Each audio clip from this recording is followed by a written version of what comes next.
तो एक एक कर मुस्लिम धर्मगुरुओं की भी बात निकलकर सामने आ रही है। कोई कह रहा है कि इस्लाम में ये अनिवार्य है और इसे लागू करना चाहिए, क्योंकि ये बहस का विषय है। मामला कोर्ट में था, सुप्रीम कोर्ट में था, लेकिन वहां पर भी कोई फैसला सामने नहीं आया। दोनों जजों की राय इस पूरे मामले को, हिजाब के मामले को लेकर अलग अलग थी। इसलिए अब इस पूरे मामले को रेफर हायर बेंच में कर दिया गया है, बड़ी बेंच में कर दिया गया है।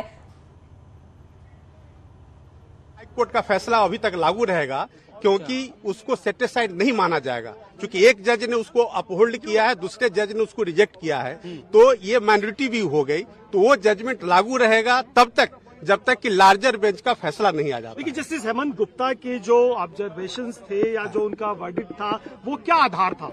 उन्होंने शुरू में ही कहा कि 11 क्वेश्चंस जो पिटिशनर और रेस्पोंडेंट्स की जो प्लीडिंग्स थी, आर्गुमेंट्स, उसके आधार पर उन्होंने 11 क्वेश्चंस फ्रेम किए।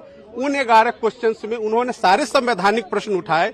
उसमें आप देखेंगे ये अपने घर की छत पर ही फल और सब्जियां उगाते हैं, महीने का 40 से 50 हजार कमाते भी हैं। इनसे सीखना है तो फ्रीडम ऐप को अभी डाउनलोड करो। पहला कि कर्नाटक सरकार सेक्शन 131 के तरह यह रेगुलेट या डेलीगेट करके हिजाब पर बैन का ऑर्डर पारित कर सकती थी, नहीं कर सकती थी। ये हिजाब एसेंशियल प्रैक्टिस का पार्ट है, नहीं है।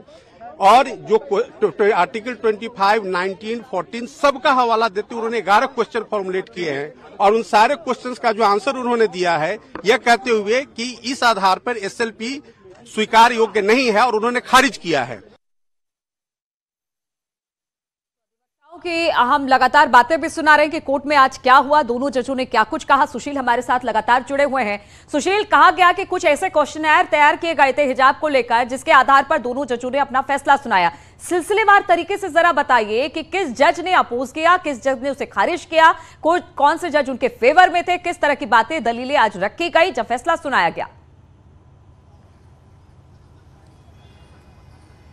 देखिए, जस्टिस हेमंत गुप्ता फिलहाल कर्नाटक हाई कोर्ट के फैसले के फेवर में थे, जो फिलहाल इस पूरे बेंच की अगुवाई कर रहे थे। उनकी तरफ से ये कहा गया कि किसी भी शिक्षण संस्थान में जो ड्रेस कोड स्कूल या वो संस्था तय करती है, उसी आधार पर बच्चों को वहां पर शिक्षा ग्रहण करना चाहिए।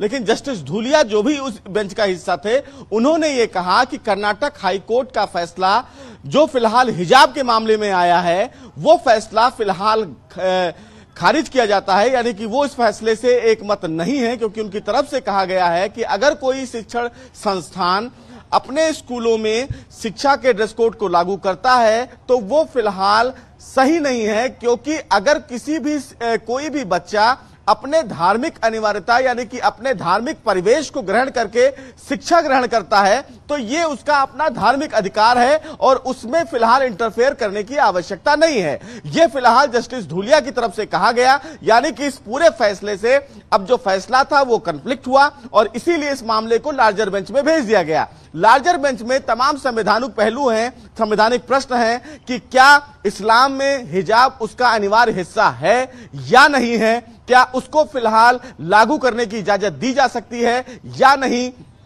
क्या शिक्षण संस्थानों द्वारा जो फैसला ड्रेस कोड को लेकर लिया जाता है क्या वो सही है। तो इन तमाम पहलुओं पर अब जो बड़ी बेंच है वो सुनवाई करेगी। बड़ी बेंच का मतलब ये होता है कि अब चीफ जस्टिस नई बेंच का गठन करेंगे। वो 3 जजों की बेंच हो सकती है या 5 जजों की बेंच हो सकती है, ये चीफ जस्टिस के विवेक पर डिपेंड करता है। चूंकि मामला संवैधानिक पहलुओं से जुड़ा हुआ है, धार्मिक और स्कूलों और हिंदू धर्म के तमाम रीति रिवाजों से जुड़ा हुआ है, तो अब ये सुप्रीम कोर्ट की लार्जर बेंच तय करेगी कि कर्नाटक हाई कोर्ट के फैसले में या शिक्षण संस्थानों में हिजाब का जो फैसला था कि वहां पर बैन लगाया जाए, क्या वो सही है या नहीं। हालांकि अगर इसको एक बड़े परिप्रेक्ष्य में देखा जाए तो साफ तौर से जस्टिस हेमंत गुप्ता की तरफ से कहा गया कि चूंकि जो शिक्षण संस्थान होता है वहां पर जो बच्चे फिलहाल स्टडी करने जाते हैं वहां उनको एक तरीके से देखा जाना चाहिए, और अगर इस तरह से धार्मिक परिवेश को उन शिक्षण संस्थानों में परिवेश कराया जाएगा तो उसमें एक अलग बिखराव देखने को मिलेगा। हालांकि जस्टिस धूलिया की तरफ से यह कहा गया कि कर्नाटक हाई कोर्ट को इस पूरे मामले में मेरिट पर बहस करना चाहिए। धार्मिक अनिवार्यता किसी भी इंसान का उसका अपना संवैधानिक अधिकार है, लिहाजा हाईकोर्ट को धार्मिक अनिवार्यता के मामले पर बहस नहीं करनी चाहिए। अब फिलहाल जब ये दोनों जजों के फैसले इस मत पर अलग हो गए, तो अब बड़ी बेंच ये तय करेगी कि क्या कर्नाटक हाईकोर्ट के फैसले सही हैं, क्या हिजाब का जो बैन शिक्षण संस्थानों में लगाया गया है क्या वो सही है, क्या इस्लाम में हिजाब अनिवार्य हिस्सा है या नहीं है। इन तमाम